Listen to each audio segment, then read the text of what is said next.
नमस्कार दोस्तों, स्वागत है आप सभी का एक बार फिर से मेरे YouTube चैनल में जिसका नाम है AYT इंडिया एकेडमी। आज की वीडियो में हम सीखेंगे PPM के बारे में। इस वीडियो में हम जानेंगे कि PPM क्या है और PPM को हम कैसे कैलकुलेट कर सकते हैं या कैसे माप सकते हैं। तो चलिए फिर ज़्यादा वक्त ना गवाते हुए शुरू करते हैं वीडियो को। Let's start.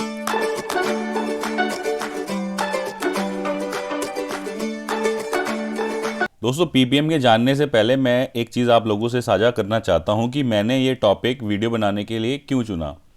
दोस्तों, अक्सर कंपनीज़ में मैं जाता हूं तो वहां पे कुछ कैंडिडेट्स का मैं इंटरव्यू लेता रहता हूं। कंपनी के ऑनर्स कई बार मुझसे बोल देते हैं कि सर आप इंटरव्यू ले लीजिए, एक कैंडिडेट आया हुआ है। तो मैं जो उनसे सवाल पूछता हूँ उनमें एक कॉमन सवाल होता है कि पीपीएम क्या होता है और पीपीएम को कैसे कैलकुलेट किया जाता है। तो ये बड़े ही हैरानी की बात है कि बहुत कम लोग होते हैं जो पीपीएम कैसे कैलकुलेट होता है उसको बता पाते हैं। कुछ लोग पीपीएम की फुल फॉर्म बता देते हैं, ये नहीं पता होता कि कैसे कैलकुलेट करना है, और कुछ लोगों को कुछ पता ही नहीं होता पीपीएम किस बला का नाम है। यही रीज़न है कि मैंने इस टॉपिक पे वीडियो बनाने के बारे में सोचा, ताकि ऐसे लोगों की मदद हो सके जिन्हें पीपीएम के बारे में जानकारी नहीं है और ये नहीं पता कि पीपीएम को कैसे कैलकुलेट किया जाता है। सबसे पहले जान लेते हैं कि पीपीएम की फुल फॉर्म क्या होती है। पीपीएम की फुल फॉर्म होती है पार्ट्स पर मिलियन। मिलियन का मतलब होता है 10 लाख।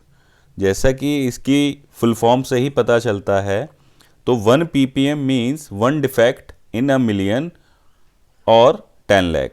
क्या मतलब हुआ कि पीपीएम का मतलब है कि 10 लाख में से मेरे कितने पीस डिफेक्टिव हैं या कितने पीस रिजेक्ट हैं। दोस्तों, पहले जो है क्वालिटी परफॉर्मेंस के लिए कस्टमर जो मैट्रिक्स यूज़ किया करते थे वो यूज़ किया करते थे परसेंटेज की। लेकिन अभी कस्टमर्स ने क्या किया है, अपने सप्लायर्स की जो परफॉर्मेंस है, क्वालिटी परफॉर्मेंस, उसको मेज़र करने के लिए पीपीएम मैट्रिक्स का इस्तेमाल करना शुरू कर दिया है। जैसे एक परसेंट रिजेक्शन हमारी जो क्वालिटी परफॉर्मेंस को दर्शाता है, वैसे ही पीपीएम हमारी क्वालिटी परफॉर्मेंस को दिखाता है। परसेंट रिजेक्शन हमें दिखाता है कि 100 में से हमारे कितने पीस खराब हैं, और पार्ट्स पर मिलियन हमें दिखाता है कि 10 लाख में से हमारे कितने पीस खराब हैं या डिफेक्टिव हैं। पहले क्या होता था कि जिसका 1% का रिजेक्शन है, कस्टमर उसको एक बहुत अच्छा सप्लायर समझता था या मानता था। लेकिन अगर इसको हम पीपीएम में देखें तो ये हो गया हमारा 10,000 पीपीएम। मतलब मैं 10 लाख पार्ट बनाऊंगा, उसमें से मेरे 10,000 पीस खराब हो जाएंगे, जो कि बहुत बड़ा फिगर है। फिर कस्टमर की एक्सपेक्टेशन बढ़ती गई और उन्होंने क्या किया, 0.1 को अच्छा कंसिडर करना शुरू किया, जो कि होता है 1,000 पीपीएम। और आज की डेट में कस्टमर इस रेट तक डिमांडिंग हो गए हैं कि उनको 25 पीपीएम यानी कि 0.0025% पे काम करना है। तो हमें अगर मार्केट में बने रहना है, कम्पिटिटिव रहना है, तो हमें अपने डिफेक्ट लेवल को पीपीएम पे मॉनिटर करना ज़रूरी है, और उसको हमें 25 पीपीएम तक लेकर के आना है। अभी हम एक एग्जांपल देखेंगे कि पीपीएम को हम कैसे कैलकुलेट कर सकते हैं। एग्जांपल देने से पहले मैं एक चीज़ आपसे डिस्कस करना चाहता हूँ कि जो हमारे हवाई जहाज़ हैं, अगर उनके जो डिफेक्ट रेट हैं हम परसेंटेज में मॉनिटर करना शुरू कर दें। मान लीजिए कि जो डिफेक्ट रेट है हवाई जहाज़ का वो हो गया 0.5%। भाई हमारे लिए तो ये बहुत बढ़िया फिगर है। ऑटोमोबाइल इंडस्ट्री के लिए बोलते हैं जी मेरा रिजेक्शन रेट 0.5% है, बहुत प्राउडली फील करते हैं। लेकिन जो एरोप्लेन है उसकी फ़्लाइट्स 0.5% फेल होनी शुरू हो जाएं, तो इसका मतलब समझते हैं आप? इसका मतलब है कि 10 लाख में से 5,000 जहाज क्रैश हो जाएंगे। कितना बड़ा फेलियर होगा। तो इसलिए क्या है कि हमें अपनी जो परफॉर्मेंस है उसको पीपीएम लेवल पे मॉनिटर करना है और उसको नियरेस्ट टू 25 पीपीएम लेकर के आना है। चलिए अब एक एग्जांपल देखते हैं कि पीपीएम कैसे कैलकुलेट करेंगे। मान लीजिए कि कोई मशीन है जो कि 10 घंटे की शिफ्ट में 25,000 पीस बनाती है। कितने पीस बनाती है? 10 घंटे की शिफ्ट में 25,000 पीस बताती है, जिसमें से 50 पीस जो हैं वो रिजेक्ट हो गए।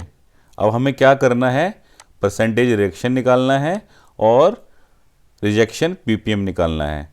चलिए फिर देखते हैं कैसे निकलेगा।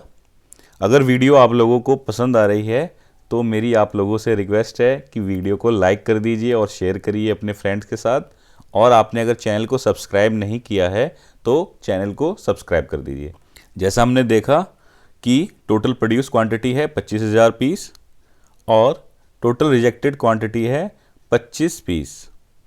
ठीक है, अब हमें निकालना है परसेंटेज रिजेक्शन या रिजेक्शन परसेंटेज।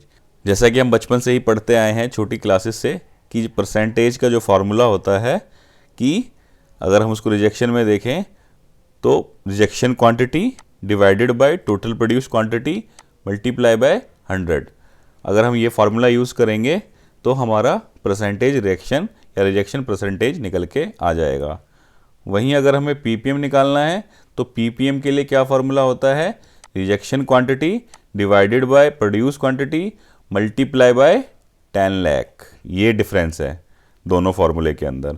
परसेंटेज रिजेक्शन में हमें 100 से मल्टीप्लाई करना है और पीपीएम रिजेक्शन में हमें 10 लाख या 1 मिलियन से मल्टीप्लाई करना है। ठीक है, अब इसको हम कैलकुलेट करते हैं। पहले निकालेंगे परसेंट रिजेक्शन। तो रिजेक्शन क्वांटिटी कितना है 50 piece, produce quantity 25,000 piece multiply by 100, तो ये मेरा कितना निकल के आया 0.2%। देखने में कितना बढ़िया लग रहा है ना कि बहुत ही छोटा फिगर है, 0.2% रिजेक्शन है मेरा। अब इसको हम पीपीएम में देखते हैं। पीपीएम में क्या फार्मूला है, रिजेक्शन क्वांटिटी कितनी है हमारी 50, total produce quantity 25,000 multiply by 10 lakh या 1 मिलियन। तो हमारा पीपीएम रेट क्या हो गया 2,000 पीस। बढ़ गया फिगर नहीं बढ़ा, मतलब जब हमने इसकी मैट्रिक्स को चेंज किया पीपीएम में लेके गए तो हमें लगा कि वाकई में ही हमारा बहुत बड़ा नुकसान हो रहा है, हम गलत मैट्रिक्स में उसको मेज़र कर रहे हैं। तो हमें रिजेक्शन किस में मेज़र करना चाहिए, पीपीएम के अंदर हमें मेज़र करना चाहिए। तो हमारा कितना पीपीएम निकल के आया 2,000 पीपीएम। मैं आपको एक ट्रिक भी बताता हूँ। अगर आपने रिजेक्शन का फॉर्मूला आप जानते हो परसेंटेज रिजेक्शन का और आपका कोई परसेंटेज रिजेक्शन निकल के आया 0.2, आपने क्या करना है, सीधा सीधा जो भी आपका परसेंटेज रिजेक्शन है उसको मल्टीप्लाई कर देना है 10,000 से, आपका सीधा पीपीएम निकल जाएगा। जैसे यहाँ पे क्या है 0.2, 0.2 को मैं अगर मल्टीप्लाई करता हूँ 10,000 से तो मेरा कितना होगा पीपीएम 2,000 पीपीएम। है ना आसान फार्मूला। परसेंटेज रिएक्शन आपने ऑलरेडी निकाल रखी है, आपको निकालना आता है, उसको मल्टीप्लाई बाय 10,000 कर दीजिए, आपका पीपीएम रेट निकल के आ जाएगा। उम्मीद है एग्जाम्पल आप लोगों को समझ में आया होगा। अब मैंने एक रिजेक्शन परसेंटेज और रिजेक्शन पीपीएम कैलकुलेट करने के लिए एक्सेल शीट भी डिज़ाइन करी है ताकि आप उसका यूज़ करके जिस भी कंपनी के अंदर काम कर रहे हैं परसेंटेज रिजेक्शन निकाल सकें और पीपीएम रिजेक्शन भी निकाल सकें। चलिए फिर शीट देखते हैं। परसेंटेज रिजेक्शन के लिए हमने क्या कॉलम्स लिए, serial number, part name, produce quantity, rejection quantity, percentage rejection और रिजेक्शन पीपीएम। पार्ट नेम में लिख दिया हमने पार्ट ए, प्रोड्यूस क्वांटिटी कितनी 25,000 पीस, रिजेक्शन क्वांटिटी कितनी 50,000 पीस। तो परसेंटेज रिजेक्शन का क्या फॉर्मूला हो गया, D3 divided by C3 multiply by 100। D3 क्या है मेरा रिजेक्शन क्वांटिटी, C3 क्या है मेरा प्रोड्यूस क्वांटिटी, और मैंने मल्टीप्लाई किससे किया 100 से। यही फॉर्मूला होता है ना परसेंटेज रिजेक्शन का कि डिफेक्टिव पीस कितने हैं डिवाइडेड बाय टोटल प्रोडक्शन कितनी हुई मल्टीप्लाई बाय 100। तो ये मेरा क्या निकल के आ गया परसेंटेज रिजेक्शन। अब रिजेक्शन पीपीएम का फॉर्मूला देखते हैं, D3 divided by C3 multiply by 10 lakh या 1 मिलियन। इससे क्या निकल के आ जाएगी हमारी रिजेक्शन पीपीएम। है ना बहुत ही आसान। आप लोग ये किसी भी एक्सेल शीट में आप इसको कैलकुलेट कर सकते हैं, ये सिंपल सा फार्मूला डाल के रिजेक्शन पीपीएम भी निकाल सकते हैं और परसेंटेज रिजेक्शन भी निकाल सकते हैं। अब हम इस शीट में 2-3 एंट्रीज डमी एंट्रीज डालते हैं कि ये फार्मूला या ये शीट कैसे काम करती है। मान लीजिए कि प्रोड्यूस क्वांटिटी है 50,000 पीस और उसमें से निकल गए मेरे 150 पीस रिजेक्ट, तो मेरा परसेंटेज रिजेक्शन कितना हो गया 0.3% और रिजेक्शन पीपीएम कितना हो गया 3,000। इसी तरीके से मेरा जो प्रोड्यूस क्वांटिटी है वो है कितनी, 1 लाख, ठीक। उसमें से मेरे पीस खराब निकल गए 120, तो ये मेरा क्या हो गया 0.12%, और रिजेक्शन पीपीएम क्या हो गया 1200। उम्मीद है दोस्तों आप लोगों को जो पीपीएम का जो कॉन्सेप्ट है वो समझ में आ गया है, और आप लोग आज से ही अपनी कंपनी के अंदर जहाँ भी काम करते हैं अपना जो रिजेक्शन है उसको पीपीएम में कैलकुलेट करना शुरू करेंगे। धन्यवाद।